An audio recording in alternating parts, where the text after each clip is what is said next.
Friends, आप सभी का स्वागत है हमारे चैनल सार्थ शिक्षा में। मैं रंजीत कुमार आपके लिए लाया हूं best of physics and chemistry, जिसमें देखेंगे previous year question of RRB JE, NTPC, group D annual exam of SSC, जिसका डिटेल एनालिसिस करेंगे विद एक्सपेक्टेड क्वेश्चन। और ये बाइलिंगुअल लैंग्वेज की क्लास होगी, जिसमें इंग्लिश और हिंदी दोनों साथ लेके चलेंगे। एंड क्लास स्टार्ट करने से पहले आप लोगों से रिक्वेस्ट है कि जिन लोगों ने हमारे यूट्यूब चैनल को सब्सक्राइब नहीं करा है, प्लीज़ वो सब्सक्राइब कर ले। साथ ही साथ वो अपने फ्रेंड्स एंड फैमिली के साथ भी शेयर करें, जिससे वो भी इस क्लास से लाभान्वित हो पाए। इस देसाई यूनिट ऑफ कंडक्टेंस, चालकत्व की इकाई क्या होती है आपको बताना है। तो इससे पहले आपको चालकत्व होती क्या है पता होना चाहिए। तो आइए देखते हैं। चालकत्व measure the ability of a material to conduct electricity, किसी पदार्थ की विद्युत संचालन की क्षमता का मापन करता है कौन? चालकत्व। इसका सिंबल क्या होता है? इसका सिंबल जी होता है, और ये रेसिस्टेंस का रेसिप्रोकल होता है। मतलब क्या कि जी इक्वल टू 1/r, और आर का आपको ऐसा यूनिट पता है क्या होता है? रेसिस्टेंस का ओम होता है। ठीक, तो इसका क्या हो जाएगा? ओम का इन्वर्स हो जाएगा। ठीक, इन्वर्स हो जाएगा। इसको आप क्या लिख सकते हैं? महो लिख सकते हैं। तो यही आपका क्या है? एसआई यूनिट है किसका? चालकत्व का। यही आपसे पूछा गया है। तो आंसर क्या हो जाएगा? Option number B, Mhow. चलिए देखते हैं नेक्स्ट क्वेश्चन। नेक्स्ट क्वेश्चन है what does an eudiometer measure. Eudiometer किसका मापन करता है आपको बताना है।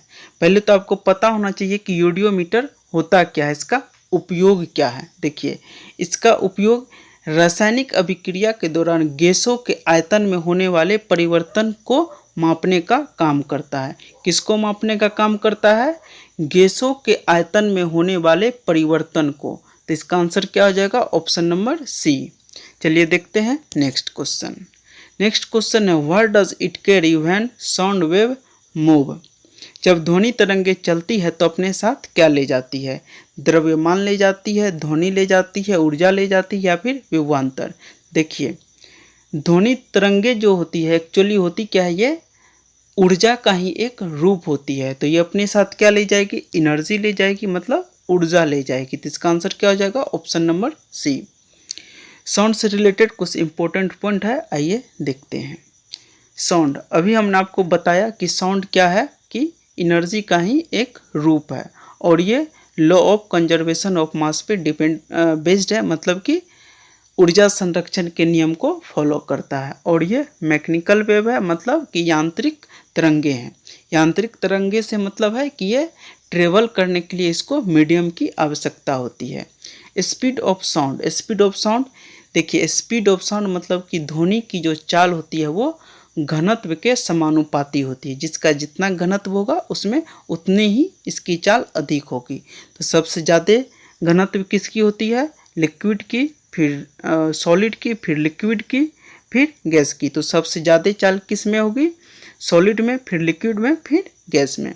यहाँ कुछ मटेरियल दिया हुआ है और उसमें ध्वनि की चाल जो आपको याद रखना है।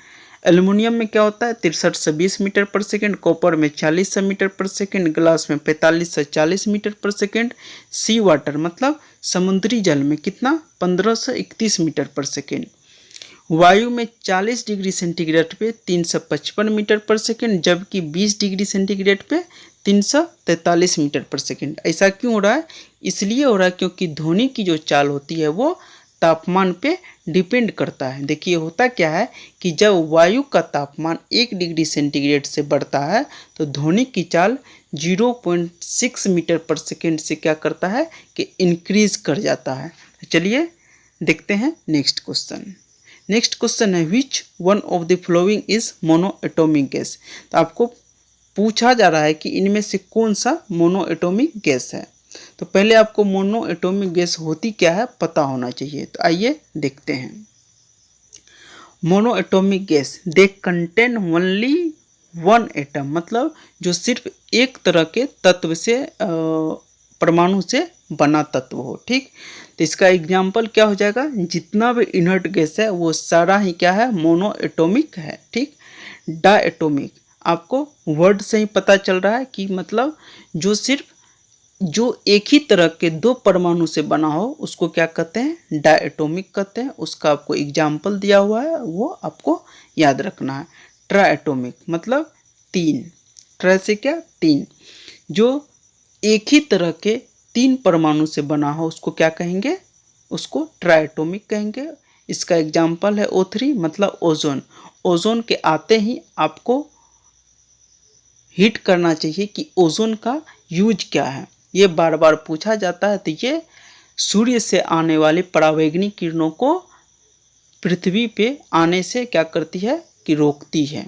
ठीक, नेक्स्ट है टेट्राएटॉमिक मतलब कि टेट्रा मतलब 4 मतलब एक ही तरह के 4 परमाणु से बना मॉलिक्यूल। तो इसका एग्जाम्पल क्या हो जाएगा, P4। P4 क्या है, इसको व्हाइट फास्फोरस बोला जाता है। ये बहुत ही प्रतिक्रियाशील होता है। नेक्स्ट है ऑक्टा एटॉमिक। ऑक्टा मतलब 8, एक ही तरह के 8 परमाणु से बना अणु को क्या कहेंगे, ऑक्टा एटॉमिक। इसका एग्जाम्पल क्या है, S8। तो चलिए देखते हैं इसका आंसर क्या हो जाएगा। इसका आंसर होगा ऑप्शन नंबर डी, हीलियम। अभी आपने देखा कि जितना भी इनर्ट गैस होता है वो क्या होता है, वो मोनो एटॉमिक होता है। इसीलिए इसका आंसर हो गया ऑप्शन नंबर डी, हीलियम। चलिए देखते हैं नेक्स्ट क्वेश्चन। नेक्स्ट क्वेश्चन है, a force of magnitude 75 Newton is applied on an object for 10 second if mass of the object is 15 kg, find its acceleration. आपसे पूछा जा रहा है कि कोई बॉडी है जिसका मास 15 किलो है और इस पे 75 न्यूटन का बल लगाया जा रहा है, तो आपसे एक्सेलरेशन क्या होगा वो पूछा जा रहा है। आपको पता है कि F इक्वल टू क्या होता है, ma होता है। आपको फोर्स दिया हुआ है कितना, 75 न्यूटन, मास दिया हुआ है 15 और आपसे एक्सेलरेशन पूछा जा रहा है। इसको कट कर दीजिए तो एक्सेलरेशन क्या हो जाएगा, 5 मीटर पर सेकेंड स्क्वायर। देखिए आप बोलोगे टाइम का यूज नहीं किया सर आपने, तो ये टाइम आपको सिर्फ दिग्भ्रमित करने के लिए दिया गया है। 10 सेकेंड की जगह यदि 10 आवर भी होता तो आपका आंसर क्या होता, यही होता। ये फॉर्मूला बेस्ड है, इसलिए आपको सीधा डाटा और फॉर्मूला रखना है और सॉल्व कर देना है। ठीक, चलिए देखते हैं नेक्स्ट क्वेश्चन। नेक्स्ट क्वेश्चन है, how many metals are in modern periodic table. आवर्त सारणी में उपधातु की संख्या कितनी है आपको पूछा जा रहा है। तो देखिए ऑप्शन नंबर ए 91। 91 क्या है कि पीरियोडिक टेबल में टोटल नंबर ऑफ मेटल मतलब कुल धातु की संख्या है। ऑप्शन नंबर बी क्या है, 20। ये क्या है कि total number of non metals मतलब अधातु की संख्या है। और ये ऑप्शन नंबर सी यही आपका आंसर हो जाएगा। ये क्या है, पीरियोडिक टेबल में टोटल नंबर ऑफ मेटलॉइड्स है। और ये ऑप्शन नंबर डी 118 ये क्या है, आप इसको जब एडिशन करोगे इसका 91 20 और 7 का तो 118 हो जाएगा। ये क्या है, ये पीरियोडिक टेबल में टोटल नंबर ऑफ एलिमेंट्स की संख्या मतलब टोटल कुल तत्व की संख्या है। ये सब आपको पूछा जाता है तो आपको याद रखना। और इसीलिए इस तरह का हमने ऑप्शन भी सेट किया है जिससे कि सिर्फ आंसर नहीं आप इससे रिलेटेड और भी जानकारियाँ आप कलेक्ट कर पाएँ। चलिए देखते हैं नेक्स्ट क्वेश्चन। यहाँ आपको पीरियोडिक टेबल दिया हुआ है, इसमें आप देख लीजिए कि मेटलॉइड्स कौन कौन है। बोरोन है, सिलिकॉन है, जर्मेनियम है, आर्सेनिक है, एंटीमनी है, टेलुरियम है और क्या है, इंस्टेंटाइन है। ठीक, टोटल मेटलॉइड्स कितनी हो गई, 7। चलिए देखते हैं next question. Next question, which of the following is not a vector quantity. इसमें कौन सा सदिश राशि नहीं है आपको पूछा जा रहा है।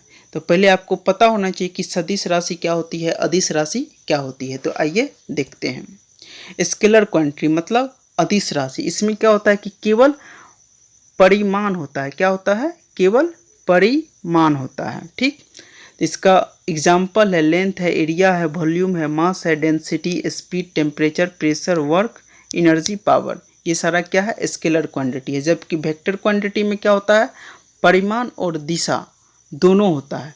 इसका एग्जाम्पल क्या है, displacement, weight, acceleration, momentum, force, angular momentum. ये सारा क्या है, ये वेक्टर क्वांटिटी है। इसको एरो से डिनोट किया जाता है। तो आइए देखते हैं इसका आंसर क्या हो जाएगा। इसका आंसर क्या होगा, देख ऑप्शन नंबर ए क्या है, संवेग।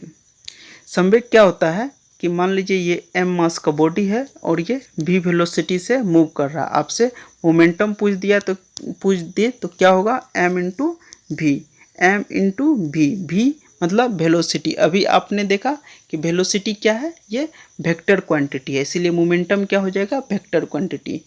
वेलोसिटी क्या, अभी हमने देखा कि ये वेक्टर क्वांटिटी है, एंगुलर मोमेंटम ये भी वेक्टर क्वांटिटी है। आपसे पूछा जा रहा है कि वेक्टर क्वांटिटी कौन सा नहीं है इनमें से, तो ये कौन है, ये द्रव्यमान वेक्टर क्वांटिटी नहीं है, ये स्केलर क्वांटिटी है। अभी हमने देखा। आप कभी भी द्रव्यमान के साथ आप कोई डायरेक्शन नहीं ऐड करते हो कि 10 किलो वेट इस दिशा में या इस दिशा में या इस दिशा में, ऐसा आप नहीं बोलते हो। तो ये क्या हो गया, ये स्केलर क्वांटिटी हो गया। चलिए देखते हैं नेक्स्ट क्वेश्चन। नेक्स्ट क्वेश्चन है, which of the following molecules has maximum attraction force. आपसे पूछा जा रहा है कि इनमें से किसके अणुओं के बीच आकर्षण बल मतलब कि इंटरमोलिकुलर फोर्स ऑफ अट्रैक्शन मतलब अंतर आणविक बल किसमें कम होता है, अधिकतम होता है। तो आइए देखते हैं कि किसके बीच अंतर आणविक बल या फिर इनके अणुओं के बीच में अट्रैक्शन फोर्स कम होता है। देखिए यहाँ आप देख रहे हैं कि गैस में क्या हो रहा है कि मॉलिक्यूल्स दूर दूर है, गैस में क्या है, दूर दूर है, ये डिसऑर्डर है, अरेंज नहीं है। तो इसके अणुओं के बीच अंतर आणविक बल क्या होगा कि कम होगा। जबकि लिक्विड में गैस की अपेक्षा क्या है, ज़्यादा अरेंज है, तो इसके मॉलिक्यूल्स के बीच में अंतर आणविक बल क्या होगा कि गैस की अपेक्षा ज़्यादा होगा, लेकिन सॉलिड की अपेक्षा क्या होगा कि कम होगा। नेक्स्ट है सॉलिड। सॉलिड में क्या होता है कि ये बहुत ही अरेंज है, आप देख रहे हो ये क्या है, अरेंज है। तो इसमें गैस और लिक्विड की अपेक्षा इनके अणुओं के बीच में अंतर आणविक बल क्या होता है कि उच्चतम होता है। तो इसका आंसर क्या हो जाएगा, ऑप्शन नंबर ए सॉलिड। चलिए देखते हैं नेक्स्ट क्वेश्चन। नेक्स्ट क्वेश्चन है, which of the following frequency is not audible to hear human ear. इसमें आपसे पूछा जा रहा है कि कौन सी आवृत्ति है जो मानव कान के लिए श्रव्य नहीं है। तो आपको पता है कि मानव कान के लिए श्रव्य जो फ्रीक्वेंसी होती है, आवृत्ति होती है, वो क्या होती है, 20 हर्ट्ज से 20,000 हर्ट्ज। तो आइए देखते हैं कि इसके रेंज में कौन नहीं आता है। तो 50 हर्ट्ज इसके रेंज में आता है, 500 हर्ट्ज इसके रेंज में आता है, 5000 हर्ट्ज ये भी इसके रेंज में आता है। जबकि ऑप्शन नंबर डी क्या है कि इसके रेंज से बाहर है, मतलब ये मानव कान इसको सुनने के लिए सक्षम नहीं है। इसको कौन सुन सकता है इस आवृत्ति को, तो आइए देखते हैं। यहाँ 3 तरह के साउंड्स दी हुई है। ऑडिबल साउंड मतलब कि श्रव्य साउंड, इसका रेंज आपको दिया हुआ है, ये कौन सुन सकता है, मानव सुन सकता है। नेक्स्ट है इंफ्रासोनिक साउंड, अपश्रव साउंड मतलब जो 20 हर्ट्ज से भी कम का साउंड हो, उसको कौन सुन सकता है, तो गेंडा सुन सकता है, हाथी सुन सकता है। नेक्स्ट है अल्ट्रासोनिक साउंड, पराध्वनिक साउंड मतलब जो 20,000 हर्ट्ज से भी अधिक का साउंड हो, जैसे कि अभी हमने देखा ऑप्शन नंबर डी 50,000 हर्ट्ज। तो इसको कौन सुन सकता है, तो इसको कुत्ता सुन सकता है, डॉल्फिन सुन सकता है, बंदर सुन सकता है, बिल्ली, साथ ही साथ चमगादड़ भी इस साउंड को सुन सकता है। चलिए देखते हैं next question. Which of the following is not compound. इसमें पूछ रहा है आपसे कि कौन सा यौगिक नहीं है, आपको बताना है। देखिए सल्फर डाइऑक्साइड क्या है, ये SO2 इसका फॉर्मूला होता है, ये 2 तत्व से मिलके बना है। देखिए यौगिक होता क्या है, जो 2 या 2 से अधिक तत्वों से मिलकर बना हो उसको यौगिक कहते हैं। यहाँ सल्फर डाइऑक्साइड देख लीजिए, ये 2 तत्व से मिलके बना है, तो ये क्या हो गया, यौगिक हो गया। हाइड्रोजन सल्फाइड ये क्या है, ये भी यौगिक है। इसका क्या होता है फॉर्मूला, H2S, ये भी 2 तत्व से मिलके बना है। चौक इसका फॉर्मूला होता है CaCO3। ये देखिए कैल्शियम, कार्बन और फिर ऑक्सीजन से मिलके बना है, ये भी क्या है, ये भी यौगिक है। चलिए देखते हैं नेक्स्ट कौन सा है, लीड मतलब ये क्या है, ये इसका सिंबल होता है Pb, ये क्या है, ये एलिमेंट है, ये कंपाउंड नहीं है। इसका एटॉमिक नंबर क्या होता है 82। चलिए देखते हैं नेक्स्ट क्वेश्चन। नेक्स्ट क्वेश्चन है, the sudden fall in the reading of the barometer is the indication हो। बैरोमीटर की रीडिंग में अचानक से जो गिरावट आती है उसका क्या तात्पर्य है आपको बताना है। पहले तो बैरोमीटर होता क्या है, इसका यूज क्या है, तो ये वायुमंडलीय दाब को मापने का काम करता है। किसको, ये देख लिए पृथ्वी है, ये पृथ्वी है, इस पे जो एयर का जो दबाव है उसको क्या करता है, मेजर करने का काम करता है। आपसे पूछा जा रहा है कि बैरोमीटर की रीडिंग में जब अचानक से गिरावट आती है तो ये किस बात का इंडिकेशन होता है, तो आइए देखते हैं। देखिए ये सुई जो है, ये जो सुई है ये जब यहाँ होती है और ये अचानक से जब फॉल करके यहाँ आ जाती है, ये किसका इंडिकेशन देता है, ये स्ट्रॉम का इंडिकेशन देता है, मतलब कि तूफान का। जबकि धीरे धीरे जब यहाँ आती है तो ये किसका है, वर्षा का। उसी तरह इसके अपोजिट जब इस साइड आती है तो ये साफ मोशन को इंडिकेट करता है। ठीक, तो इसका आंसर क्या हो जाएगा, ऑप्शन नंबर ए, स्ट्रॉम। ठीक, चलिए देखते हैं नेक्स्ट क्वेश्चन। नेक्स्ट क्वेश्चन है, हु इन्वेंटेड डायनामाइट। डायनामाइट का आविष्कार किसने किया, अल्फ्रेड नोबेल ने, अल्बर्ट आइंस्टीन ने, लुइस पास्चर ने, या फिर सर हम्फ्री डेवी ने। तो इसका आविष्कार किसने किया, अल्फ्रेड नोबेल ने। किसने किया, अल्फ्रेड नोबेल ने। देखिए नोबेल पुरस्कार नोबेल फाउंडेशन के द्वारा जो दी जाती है, इसी अल्फ्रेड नोबेल की स्मृति में दी जाती है। आइंस्टीन ने क्या किया, तो इसने सापेक्षता का सिद्धांत दिया, साथ ही साथ द्रव्यमान ऊर्जा का भी समीकरण दिया। इसको क्या बोलते हैं, E बराबर mc²। ठीक, इसमें आपसे पूछ लिया जाता है कि E क्या है, तो ये एनर्जी है, m मास है, जबकि C क्या है, स्पीड ऑफ लाइट है। ठीक, next Louis Pasteur. Louis Pasteur क्या किया, ये एक फ्रांसीसी वैज्ञानिक थे जिसने 1885 ईस्वी में रेबीज के टीके का सफल परीक्षण किया। ठीक, सर हम्फ्री डेवी, इसने क्या किया, तो इसने डेवी लैंप, आर्क लैंप, इसका भी आविष्कार किया। तो आज के लिए इतना ही, फिर मिलते हैं अगली क्लास में, तब तक के लिए धन्यवाद।